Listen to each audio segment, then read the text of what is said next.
Very good morning to all of you. So today we are just going to continue sixth lecture of our chapter, that is weather and climate.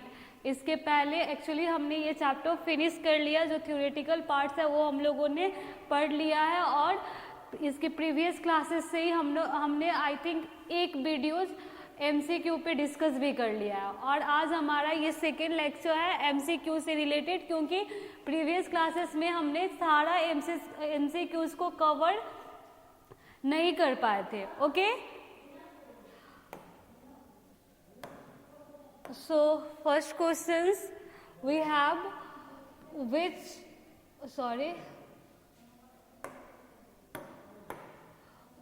which collects data on temperature, wind etc.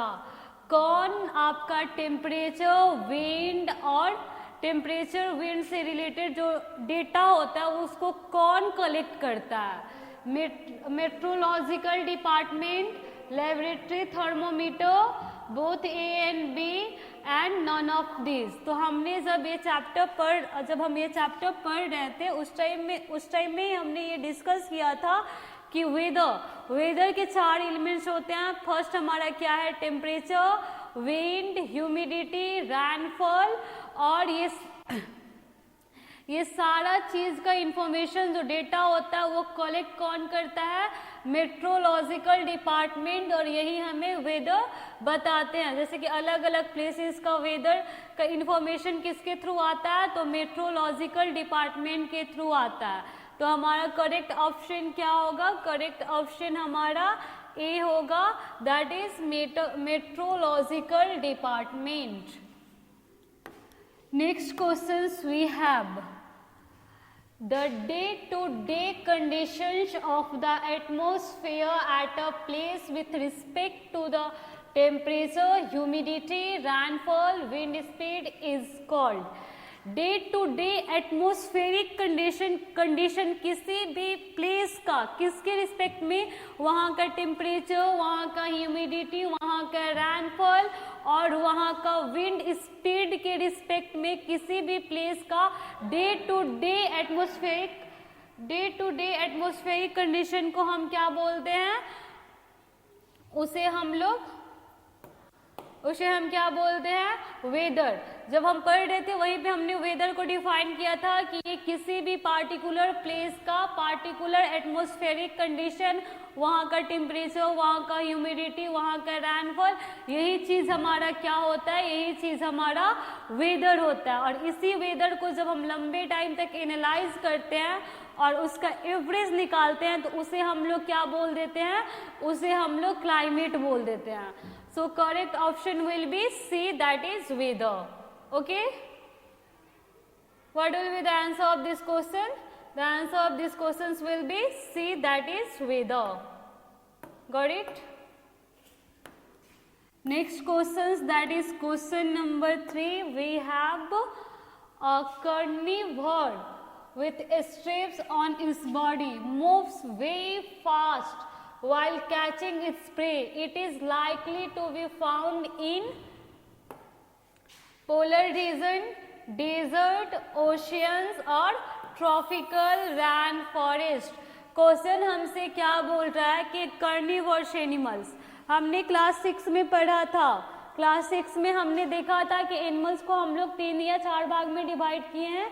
जो plants को खाता है उसे हम लोग हॉर्बीवर्स बोलते हैं, जो सिर्फ एनिमल के फ्लेसेस को खाता है उसे हम लोग कार्निवर्स बोलते हैं, और जो एनिमल और प्लांट दोनों प्रोडक्ट खाता है उसे हम लोग ओमनिवर्स बोलते हैं, और जो डेड एंड डिकेइंग एनिमल्स को खाता है उसे हम लोग स्कैवेंजर बोलते हैं। तो यहाँ पे क्वेश्चन हमसे कर रहा है कि ये जो कार्निवर्स एनिमल हैं जिनके बॉडी पे स्ट्रिप्स प्रेजेंट होता है और वो बहुत ही ज़्यादा फास्ट मूव करते हैं अपने प्रे को कैच करने के लिए, ये एनिमल्स कहाँ मिलता है? तो ये बात किसका कर रहा है? ये बात आई थिंक लैयन और टाइगर का कर रहा है, और पूछ रहा है कि ये कौन से प्लेसेस पे मिलते हैं? पोलर रीजन में मिलते हैं कि डेजर्ट में मिलता है, या फिर ओशियन और सीज के अंदर मिलते हैं, या ट्रॉपिकल रैन फॉरेस्ट के अंदर मिलता है? तो पोलर रीजन में हमारा पोलर बियर, पेंगुइन, ये सारी चीज़ें मिलते हैं। डेजर्ट में कैमल्स, ये सब मिलते हैं। ओशियंस के अंदर बहुत सारे मेराइन फिशेस और भी एक्वेटिक ऑर्गेनिज्म मिलते हैं। लेकिन ट्रॉपिकल रैन फॉरेस्ट के अंदर आपको डिफरेंट टाइप्स का लिविंग ऑर्गेनिज्म मिलता है।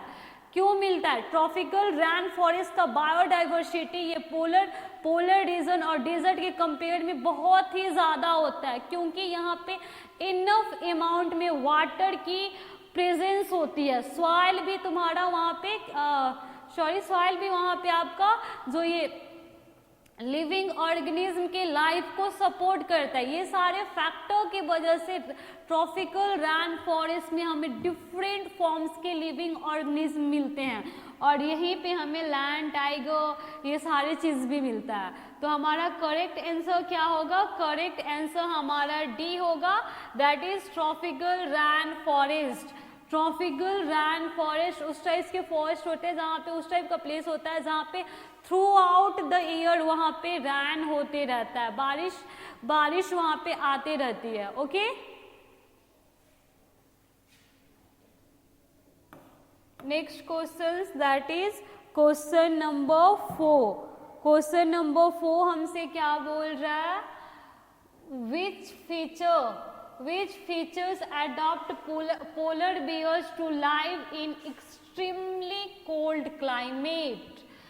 पोलर बियर का कौन सा फीचर उसको ये जो एक्सट्रीमली कोल्ड क्लाइमेट है उसमें वो उसके सर्वाइवल को सपोर्ट करता है? पोलर बियर के अंदर ऐसा कौन सा फीचर होता है जिस फीचर की वजह से पोलर बियर आपका कहाँ पे सर्वाइव कर पाते हैं? एक्सट्रीमली कोल्ड क्लाइमेट में भी सर्वाइव कर पाते हैं। ओके, वही आप ऑप्शन हमें इसमें से चूज करना है। ऑप्शन ए हमसे क्या बोल रहा है कि उसके पास वाइट फर होता है, फैट होता है उसकी स्किन के नीचे, ठीक है, नीन सेंस ऑफ स्मेल होता है, thin skin, large eyes and white fur, और long tail, strong claws, white large paws, white body paws for swimming, gills for respiration. तो करेक्ट ऑप्शन हमारा क्या होगा? करेक्ट ऑप्शन हमारा ए होगा, दैट इज उसके पास वाइट फैट होता है, वाइट फर होता है जिसके नीचे फैट होता है, और वो सब किसका काम करता है? तो वो सब एज अ इंसुलेटर काम करता है और उसे हीट प्रोवाइड करता है, जिसकी वजह से वो एक्सट्रीमली कोल्ड क्लाइमेट में भी सर्वाइव कर पाता है। Got it? Question number 5। अब हम लोग क्या डिस्कस करेंगे? अब हम डिस्कस करने जा रहे हैं क्वेश्चन नंबर 5, और ये हमसे क्या बोल रहा है? तो देखिए, which is the best described as a tropical region? Hot and humid, cold and humid, hot and dry, heavy rainfall, moderate temperature. क्या होगा इसका आंसर? इसका आंसर 4 होगा, heavy rainfall and moderate temperature. वहाँ का टेम्परेचर 15 डिग्री सेल्सियस से कितना होता है? 50 डिग्री सेल्सियस तक। Got it? नेक्स्ट क्वेश्चन क्या बोल रहा है? Question number 6, the tropical rain forest has a large population of animals because of continuous cold and rain, hot and dry, warm and rain, and all of these. Tropical rain forest में आपको large number of population देखने को मिलता है। तो ये किसकी वजह से? वहाँ पे कोल्ड ठंडी रहती है और बारिश आती रहती है, गर्मी भी रहता है, सूखा रहता है, थोड़ा वार्म होता है और रैन होता है, या फिर ऑल ऑफ दिस। तो all of this is the correct answer of this question. Okay, next question, that is question number 7, और ये हमसे क्या पूछ रहा है?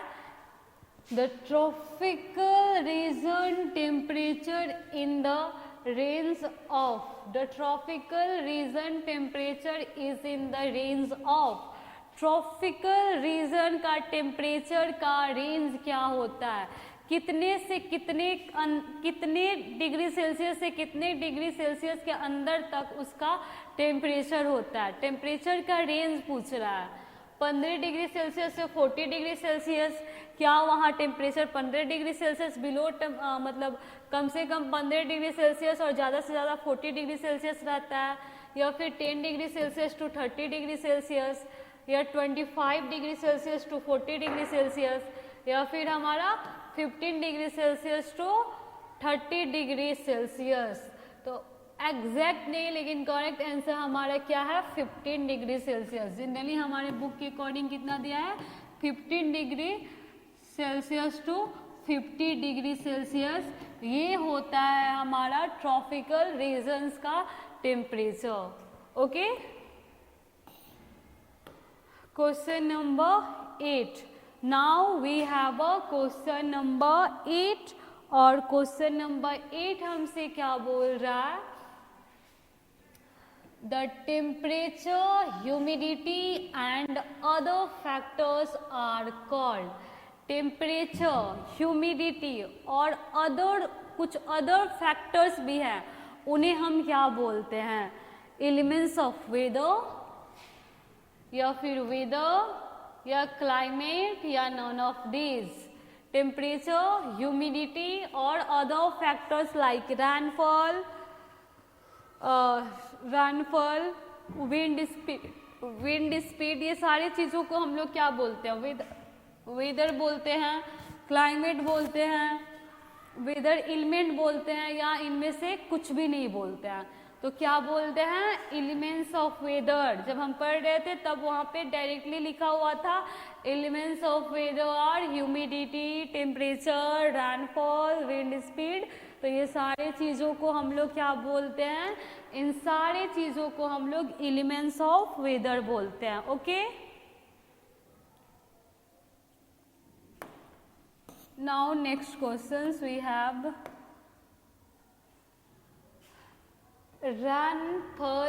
rainfall is measured by an instrument called, बहुत सिंपल क्वेश्चन। अगर आप देखो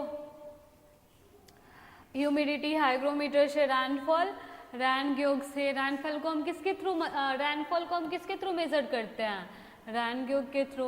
okay, now next questions we have, the sun is a huge spherical of hot climate, weather, gases, none of these, none of these। what will be the correct answer, none of these। यहाँ पे क्या बोल रहा है, सन, ये जो बड़ा सा स्पेयर जैसा है वो किस चीज का कलेक्शन है, क्लाइमेट का है, वेदर का है, गैसेस का है, या फिर इनमें से किसी भी चीज का नहीं। तो क्या होगा, none of these। now we have a question number 11, और ये हमसे क्या बोल रहा है, the sun is the primary source of energy that causes changes in the weather, climate, gases, none of these। Sun क्या है, प्राइमरी सोर्स है एनर्जी का, that causes changes in the weather, climate को भी करता हो, वेदर को भी। Okay, the typical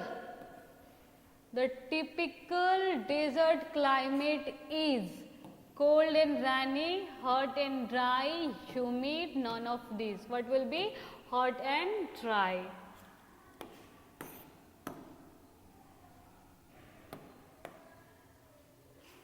now we have a question number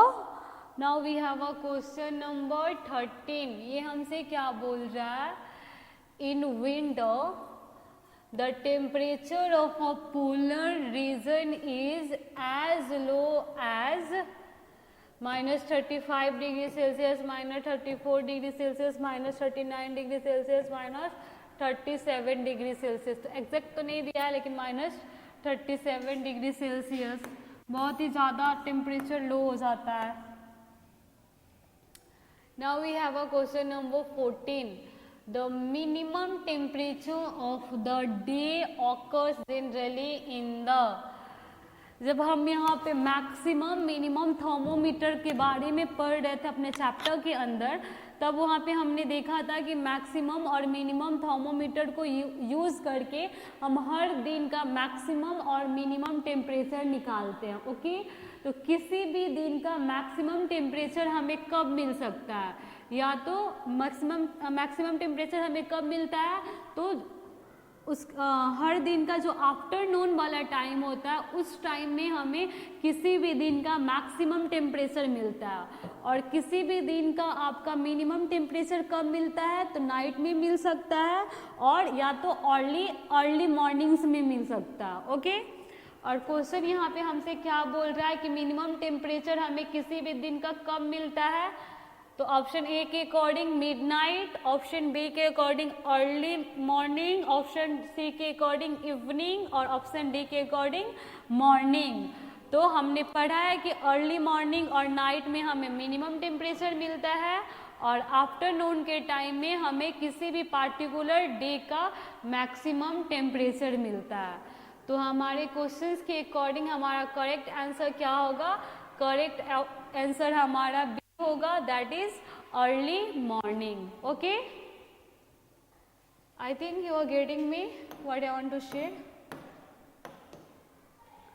now we have a question number 15। Now we have a question number 15। Question number 15 क्या बोल रहा है, the maximum temperature of the day occurs generally in, किसी भी दिन का maximum temperature कब हमें मिलता है। तो अभी प्रीवियस क्वेश्चन में हमने डिस्कस किया था, प्रीवियस क्वेश्चन हमसे पूछा था, क्या पूछा था कि मिनिमम टेम्परेचर कब मिलता है, तो मिनिमम टेम्परेचर अर्ली मॉर्निंग और नाइट के टाइम में मिलता है और मैक्सिमम टेम्परेचर कब मिलता है, तो मैक्सिमम टेम्परेचर ना ही हमें मॉर्निंग में मिलता है ना ही इवनिंग में, और नाइट में तो हमें मिनिमम मिलता है। तो हमारा करेक्ट ऑप्शन क्या होगा, आफ्टरनून, क्योंकि आफ्टरनून के टाइम में सन का जो हीट होता है वो बहुत ही ज़्यादा होता है। तो इस टाइम में हमें किसी भी पार्टिकुलर डे का मैक्सिमम टेम्परेचर मिल जाता है। Okay, now we have a question number 16। Question number 16 हमसे क्या बोल रहा है, the climate of the north east is hot, dry, cold. क्या होगा, dry. Question number 17, which one of the following is not very cold habitat animal, इनमें से कौन बहुत ही ज़्यादा कोल्ड हैबिटेट का एनिमल्स नहीं है। क्वेश्चन नंबर 17 हमसे क्या पूछ रहा है कि हमें चूज करना है कि नीचे दिए गए एनिमल में से कौन सा एनिमल्स कोल्ड हैबिटेट का नहीं है, camel, polar bear, penguin, reindeer. तो कौन है हमारा, कैमल। कैमल हमेशा हॉट रीजन में, डेजर्ट एरियाज में मिलता है, जबकि ये पोलर बियर, पेंगुइन, ये सारे चीज़ हमें कोल्ड रीजन में मिलते हैं। Okay, now we have a question number 18 और क्वेश्चन नंबर 18 हमसे क्या बोल रहा है, क्वेश्चन नंबर 18 बोल रहा है, days and nights are equal in length, days or nights are equal in length throughout the year.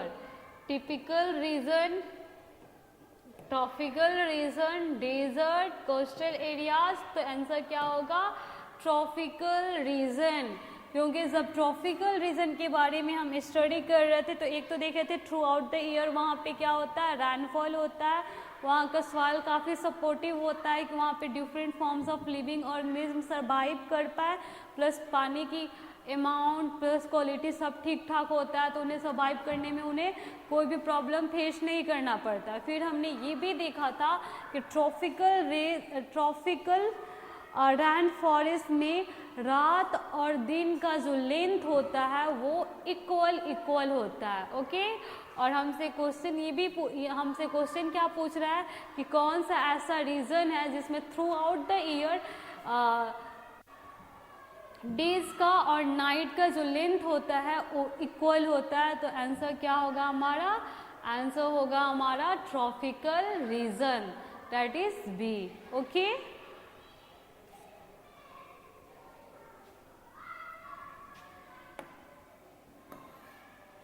now we have a question number 19. Which bird huddle together? कौन सी birds group में रहती हैं? Penguin, elephant, polar bear, dog. तो कौन सा? Answer देखते ही हमें पता चल रहा है पेंगुइन, क्योंकि जब हम एडेप्टेशन ऑफ पेंगुइन्स पढ़ रहे थे वहीं पे हमने देखा था कि पेंगुइन्स हमेशा ग्रुप में रहते हैं। क्योंकि ये कहाँ पे मिलते हैं? तो ये हमें कोल्ड रीजन में मिलते हैं, और कोल्ड रीजन में अपने आप को कोल्ड से प्रोटेक्ट करने के लिए ये हमेशा ग्रुप में रहते हैं। क्योंकि हम खुद भी एनालाइज करते हैं कि अगर हम ग्रुप में रहते हैं तो हमें ठंडा कम लगता है। इस वजह से पेंगुइन हमारा ऐसा बर्ड्स है जो कि हमेशा ग्रुप में रहता है। हडल का मतलब ग्रुप्स में। ओके, क्वेश्चंस हैं 25. Now we have a question number 20 और क्वेश्चन नंबर 20 हमसे क्या बोल रहा है? क्वेश्चन नंबर 20 हमसे बोल रहा है which body part of an elephant are modified from teeth? Legs, trunk, tusk, large years. तो आंसर क्या होगा हमारा? आंसर होगा हमारा टस्क। आप टू इरेज इट, ओवरलैप हो गया। आंसर क्या होगा हमारा इस क्वेश्चन का? आंसर होगा टस्क। क्या होगा? टस्क होगा। यहाँ पे क्वेश्चन हमसे क्या पूछ रहा है कि एलिफेंट का कौन सा बॉडी पार्ट आपका टीथ से मॉडिफाई हुआ है? तो टस्क। जब हम पढ़ रहे थे एलिफेंट का एडेप्टेशन, वहाँ पे हमने देखा था कि उनके पास ट्रंक होता है, ठीक है, ट्रंक मतलब सूंड होता है, ठीक है, उसी ट्रंक को यूज़ करके वो लोग वाटर को भी ड्रिंक करते हैं और वहीं पे मॉडिफाइड टीथ मिलता है जिसे हम लोग क्या बोलते हैं? टस्क्स बोलते हैं। और क्वेश्चन हमसे यही पूछ रहा है कि एलिफेंट का कौन सा बॉडी पार्ट है जो कि टीथ से मॉडिफाई हुआ है? तो आंसर क्या होगा? हमारा आंसर सी होगा, that is tusks. Okay, so next question we have, that is question number 21 and question number 21 हमसे क्या बोल रहा है? Fish uses which organs to breathe in water? Fish कहाँ मिलती है? कहाँ मिलता है? तो पानी के अंदर। इस वजह से फिश को हम लोग क्या बोलते हैं? Aquatic organism. और एक्वाटिक ऑर्गेनिज्म और टेरेस्ट्रियल ऑर्गेनिज्म का जो मोड ऑफ रेस्पिरेशन होता है, मोड ऑफ ब्रीदिंग होता है, वो अलग अलग होता है और अलग अलग ऑर्गन्स भी उसमें इन्वॉल्व होते हैं। जैसे अगर हम टेरेस्ट्रियल ऑर्गेनिज्म को देखें तो उनमें जो रिस्पिरेटरी ऑर्गन्स होता है वो हमारा क्या होता है? वो लंग्स होता है। लेकिन एक्वाटिक ऑर्गेनिज्म फिश वगैरह में जो रिस्पिरेटरी ऑर्गन्स होता है वो हमारा लंग्स नहीं होता है, वो क्या होता है? वो हमारा गिल्स होता है। डिफरेंट टाइप्स के लिविंग ऑर्गेनिज्म इस अर्थ पे प्रेजेंट है, ठीक है, और सब लोग इस अर्थ पे सर्वाइव करने के लिए ब्रीदिंग कंपल्सरी है, रेस्पिरेशन कंपल्सरी है। लेकिन सबके पास एक जैसा ऑर्गन, एक ही ऑर्गन से सब लोग ब्रीथ नहीं करता। कोई ऑर्गेनिज्म लंग्स के थ्रू करता है, तो कोई गिल्स के थ्रू करता है, तो कोई अपने मॉइस्ट स्किन के थ्रू करता है। वो डिपेंड करता है कि वो ऑर्गेनिज्म किस टाइप्स के इन्वायरमेंट में प्रेजेंट है। ओके, तो इसका करेक्ट आंसर हमारा क्या होगा? करेक्ट आंसर हमारा डी होगा, दैट इज गिल्स। ओके,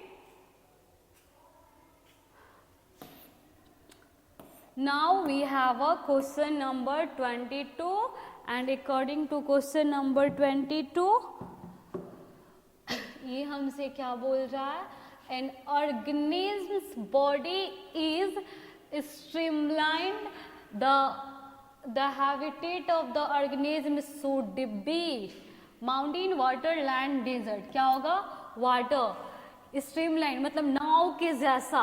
तो उस टाइप्स का स्ट्रक्चर हमें किस टाइप्स के ऑर्गेनिज्म के अंदर चाहिए, उस टाइप्स के ऑर्गेनिज्म के अंदर चाहिए जो कि पानी के अंदर रहता है. जैसे हम पेंगुइन का एडेप्टेशन पढ़ रहे थे तो हमने देखा था वहाँ पे हमारा फर्स्ट पॉइंट वहाँ का क्या था कि जो पेंगुइन्स ऐसे बर्ड्स होते हैं ना जो कि फ्लाई नहीं कर सकते हैं, उड़ नहीं सकती है, लेकिन वो क्या करती हैं, वो स्विंग, वो मतलब तैरती हैं. ठीक है, तो इसी चीज की वजह से उनका जो बॉडी का स्ट्रक्चर था वो एडॉप्ट होके कैसे हुआ था, तो स्ट्रीमलाइंड हुआ था. और क्वेश्चन हमसे क्या बोल रहा है कि कैसे ऑर्गेनिज्म के अंदर आपका जो बॉडी का स्ट्रक्चर होता है वो स्ट्रीमलाइंड होना चाहिए. तो किस टाइप्स के ऑर्गेनिज्म के अंदर, जिसका मीडियम वाटर हो, जो पानी के अंदर रहता हो, जिसका मीडियम वाटर हो, उसका बॉडी का स्ट्रक्चर हमारा कैसा होना चाहिए, स्ट्रीमलाइंड होना चाहिए. Got it? I think you are getting me. Now we have a question number 23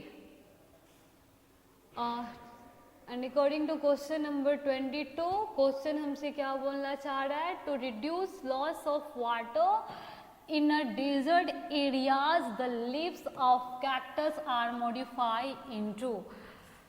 desert areas में वाटर की अवेलेबिलिटी बहुत ही ज़्यादा कम होती है, वहाँ पे वाटर की लैकनेस होती है. उस लैकनेस की वजह से हम वाटर को ऐसे ही वेस्ट नहीं कर सकते हैं. और हमें पता है कि प्लांट के लीव्स क्या करता है, तो वाटर को वेपर में के फॉर्म में कन्वर्ट करके इन्वायरमेंट में रिलीज करता है ट्रांसपिरेशन प्रोसेस के थ्रू. तो अगर कैक्टस प्लांट के अंदर भी अगर लीव्स होता, चौड़ा चौड़ा लीव्स होता, तो ज़्यादा से ज़्यादा वाटर एज अ वेपर वहाँ से लॉस होता. लेकिन वहाँ पे तो वाटर की कमी है, वहाँ पे तो हमें वाटर को कंजर्व करना है. इस वजह से वो कैक्टस प्लांट का जो लीव्स होता है वो मॉडिफाई होके कौन से फॉर्म में कन्वर्ट हो जाता है, स्पाइंस के फॉर्म में, कांटे के फॉर्म में, नैरो, ताकि वहाँ से वाटर लॉस ना हो, क्योंकि वहाँ पे वाटर की कमी है, उसे खुद ही कम वाटर मिल रहा हो और उसको भी वो लॉस कर दे, ऐसे वो होने दे सकता है. तो इसी चीज़ को प्रिवेंट करने के लिए वो अपने लीव्स को एज ए स्पाइन कन्वर्ट कर लेता है. Okay, now we have only two questions, that is question number 24 and question number 25. Sorry, only one we have, that is question number 24.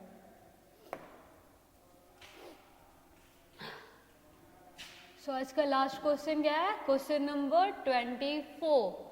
और ये हमसे क्या बोल रहा है, if there is a heavy, I have to erase it,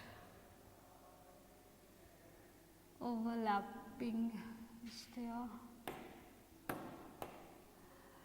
If there is a heavy rainfall on a most of the days at a place, the climate of that place will be hot and wet, cold and wet, hot and humid, cold and humid.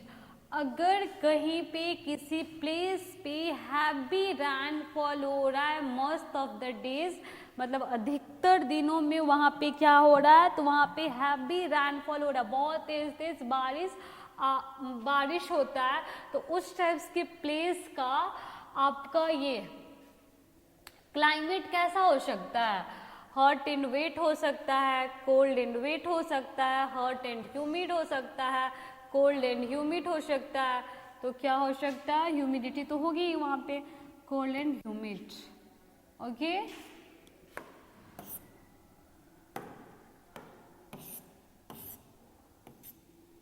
सो आज के लिए इतना ही.